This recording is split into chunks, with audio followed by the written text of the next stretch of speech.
Alhamdulillah ala kulli hal. Alhamdulillah wa bi ni'matihi tatimmu shalihat. Alhamdulillah haqqa hamdih. Adada khalqihi wa ridha nafsihi. Wa zinata arshihi wa midada kalimatih. Asyhadu an la ilaha illallah wahdahu la syarika lahu syahadata abdih. Wa asyhadu anna Muhammadan abduhu wa rasuluhu la nabiyya min ba'dih. Wa sallallahu ala sayyidina Muhammadin khairi khalqih wa ala alihi wa sahbihi wa man tabi'ahum bi ihsanin ila yaumina hadza wa ila yaumi liqa'ih. Amma ba'du, ma'asyiral muslimin rahimakumullah. Usikum wa iyaya bitaqwallahi wa ta'atih wa ati'ur rasula bittiba'i sunnatih. Qala Allah ta'ala fi kitabihil karim, A'udzu billahi minasy syaithanir rajim. Bismillahirrahmanirrahim. Wa minan nasi may ya'budullaha 'ala harfin. Fa in asabahu khairun itma'anna bih. Wa in asabathu fitnatun inqalaba 'ala wajhihi khasirat dunya wal akhirah. Zalika huwal khusranul mubin. Shadaqallahul azim. Hadirin jamaah rahimakumullah. Mengawali khutbah ini, marilah kita bersama-sama mengaturkan syukur kehadirat Allah Subhanahu wa ta'ala yang senantiasa memberikan rahmat dan nikmatnya kepada kita. Utamanya rahmat dan nikmat umur dan kesehatan, sehingga sampai siang ini kita diberi kesempatan untuk melakukan berbagai macam aktivitas. Terutama kita diberi kesempatan dan kemampuan untuk membuktikan iman kita, Islam kita, dengan cara menunaikan ibadah sholat Jumat pada siang ini. Mudah-mudahan yang kita lakukan menjadi sarana ridha Allah Subhanahu wa ta'ala. Amin. Allahumma amin. Shalawatullah wa salamuhu. Mudah-mudahan senantiasa terlimpahkan kepada junjungan kita Nabi besar Muhammad sallallahu alaihi wasallam. Karena dari beliau kita memahami makna dan arti kehidupan. Dari ajaran Rasulullah kita bisa mengenal hal-hal yang positif dan yang negatif, hal-hal yang manfaat dan madarat dalam kehidupan kita, baik untuk urusan dunia maupun akhirat. Hadirin rahimakumullah. Setiap salat Jumat kita diingatkan melalui para khatib, yang intinya kita diajak untuk senantiasa memperbaiki, meningkatkan iman dan takwa kita kepada Allah. Karena memang melalui takwa itulah upaya kita untuk membuktikan bahwa kita ini benar-benar hamba Allah. Allah berfirman, "Wa ma khalaqtul jinna wal insa illa liya'budun." Manusia dan jin itu diciptakan semata-mata untuk menghamba kepada Allah, mengabdi kepada Allah, melakukan apa saja untuk melayani karena perintah Allah Subhanahu wa ta'ala. Hadirin rahimakumullah, dalam urusan ibadah walaupun kita ini terus berusaha melakukan ibadah dengan baik, tetapi pada kenyataannya banyak orang-orang yang tidak bisa melaksanakan ibadah dengan sebaik-baiknya. Di dalam surah Al-Hajj ayat 11 Allah menjelaskan kepada kita, wa minan nasi may ya'budullaha ala harfin. Kata Allah, sebagian manusia termasuk kita semua may ya'budullah, ada orang-orang yang beribadah kepada Allah ala harfin, atas dasar keraguan, ibadah dengan cara setengah-setengah, tidak serius. Kenapa? Wa in asabahu khairun, kalau dia mendapatkan kebaikan, para mufassir mengatakan yang dimaksud khair bisa berupa kesehatan, bisa berupa kelancaran rezeki, bisa berupa apa saja yang menyenangkan. Orang-orang yang beribadah kepada Allah, ada yang sikapnya fa'in asabahu khairun itma'an nabi. Kalau dia beribadah, kemudian dengan ibadahnya itu merasa dia mendapatkan kebaikan dalam hidupnya, itma'an nabi, maka dia akan semakin mantap dan yakin dalam menjalani ibadah. Jadi ada orang-orang yang ketika ibadah, kemudian pada saat ibadah mengharapkan sesuatu yang menjadi keinginannya, ternyata dalam realita dan perasaannya dia mendapatkan yang dia inginkan. Rezeki lancar, kesehatan prima, rumah tangga bahagia. Dia menjadi yakin bahwa karena ibadah kepada Allah, dia mendapatkan apa yang dia inginkan.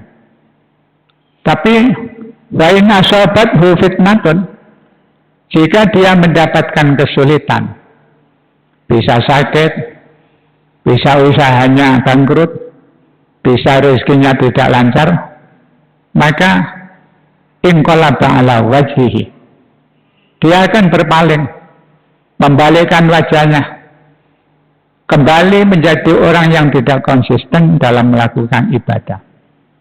Khosirat dunia wal akhirah, itu berarti dia rugi, baik dunia maupun akhirat.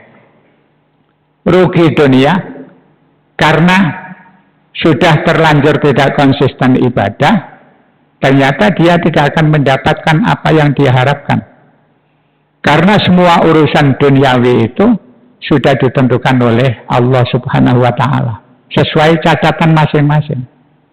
Dia akan rugi akhirat dengan tidak konsisten menjalankan ibadah, akan mendapatkan azab di hadapan Allah Subhanahu wa Ta'ala. Karena itu dipertegas oleh Allah, zalika huwal khusranul mubin. Itulah kerugian yang totalitas. Karena itu hadirin rahimakumullah, ayat ini bisa kita jadikan referensi bahwa ternyata hidup beragama, berislam, beribadah, itu tidak semua orang bisa konsisten. Bisa saja satu ketika kalau sedang dalam keadaan nyaman, kita semangat beribadah. Tapi ketika menghadapi kesulitan-kesulitan, kemudian dalam pikiran kita berubah. Itu yang Allah informasikan agar orang yang beriman betul-betul berhati-hati.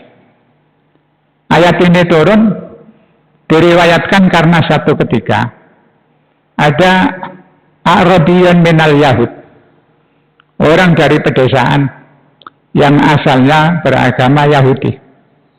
Kemudian qadima ila Rasulillah, dia datang menemui Rasul ke Madinah, fa'aslama, menyatakan Islam. Berangkatnya karena mendengar bahwa orang-orang yang di Madinah di bawah kepemimpinan Rasulullah Shallallahu Alaihi Wasallam itu mendapatkan ketenangan hidup. Yang asalnya selalu bertengkar, berselisih, menjadi bersaudara dengan baik. Ketika Rasulullah melawan orang-orang yang mengganggu umat Islam, banyak diberikan kemenangan oleh Allah. Sehingga kemudian menarik banyak orang untuk datang dan bergabung dengan Rasulullah. Nah, orang Madinah, orang yang datang dari pedesaan ini, ketika masuk Islam dia merasakan nikmatnya mengikuti ajaran Rasul. Waktu di desa, kehidupannya biasa-biasa saja. Sederhana, bahkan kadang-kadang banyak mengalami kesulitan. Ketika pindah menjadi imigran ke kota, maka orang ini merasakan kehidupan kota lebih nyaman. Kemudian pasokan makanan gizi meningkat, maka kesehatannya menjadi lebih baik.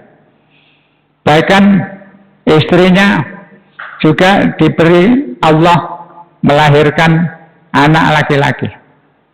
Usahanya sukses ketika mengikuti Rasulullah, sehingga dia mengatakan hadza dinun hasanun. Wah, ini adalah agama yang cocok. Karena setelah dia ikut Rasulullah ada peningkatan kualitas hidup dari semua sisi.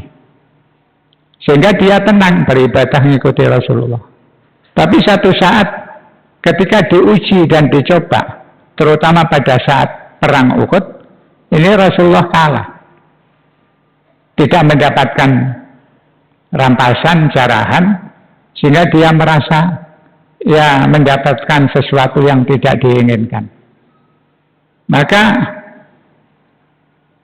inqalaba ala wajhihi, dia berpikir kok enak waktu masih Yahudi.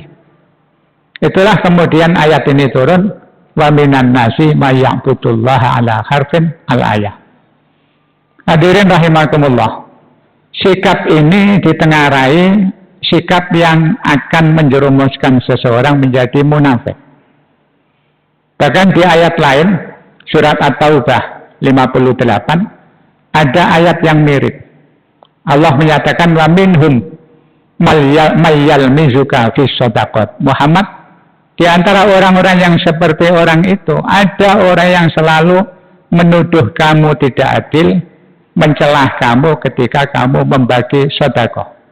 Yang dimaksud sedekah adalah al-ghanimah. Ini juga turun kepada orang yang bernama Dzulkhuwaisirah.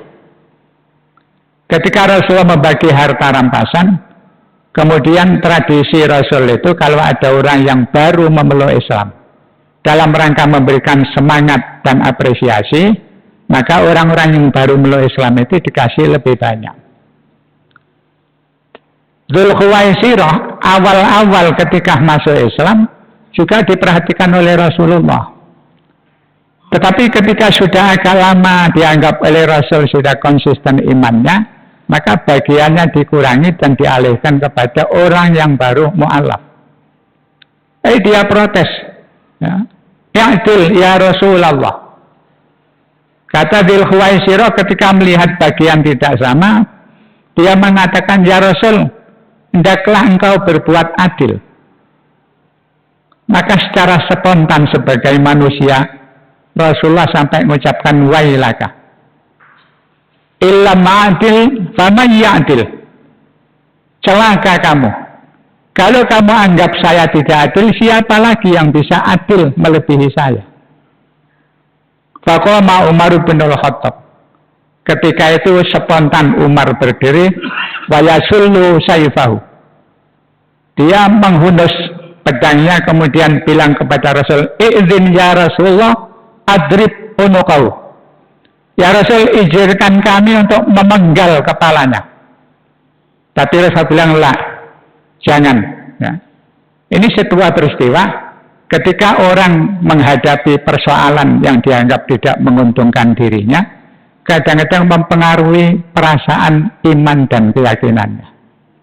Karena itulah, maka kita harus berupaya membangun keimanan kita dengan cara belajar menjaga dan konsisten di dalam beribadah. Karena kalau orang sudah diberi Allah istiqomah, beribadah. Kemudian dia menerima apapun yang terjadi, walaupun kadang-kadang dianggap tidak menguntungkan, itu adalah kenikmatan yang luar biasa. Syekh Ibnu Athaillah pernah mengatakan, mata ja'alaka fil zahir mumtathilan bi amri. Ketika Allah secara lahiriah memberikan kamu mampu untuk melaksanakan perintahnya. Melaksanakan perintah lahiriah itu artinya secara syariat. Termasuk kita beribadah, sholat, berpuasa, memberikan zakat, haji, dan sebagainya. Secara syariat kita diberi kemampuan melaksanakan ibadah. Wa razaqaka fil batin. Dan Allah memberikan di dalam hatimu istislaman liqahri. Kamu bisa menerima dengan ikhlas terhadap pemaksaan Allah. Dikatakan pemaksaan karena terkadang yang kita terima itu tidak sesuai dengan keinginan kita. Kalau dua hal ini Allah berikan kepada kamu, secara syar'i kamu beribadah dengan baik, melaksanakan perintahnya, dan di dalam batinmu kamu selalu menerima bahwa apapun yang kamu terima itu berangkat dari ketentuan Allah Subhanahu wa taala, fa'azamal minnata 'alaika, itu artinya Allah memberikan kamu anugerah kenikmatan yang sangat agung. Nah, hadirin rahimakumullah, maka kita terus harus mohon pertolongan kepada Allah agar kita diberi istiqomah secara lahiriah. Syar'i kita jalan, dan ketika mendapatkan kesulitan-kesulitan, mudah-mudahan diberi kita bisa menerima dengan lapang dada. Insya Allah kalau begitu, kenikmatan yang lain itu akan sirna karena kita menikmati istiqomahnya ibadah dan menerima qada dan takdir Allah Subhanahu wa taala. Hadirin rahimakumullah, mudah-mudahan yang saya sampaikan ini bermanfaat. Aqulu qouli hadza wa astaghfirullahal azim innahu huwal ghafurur rahim.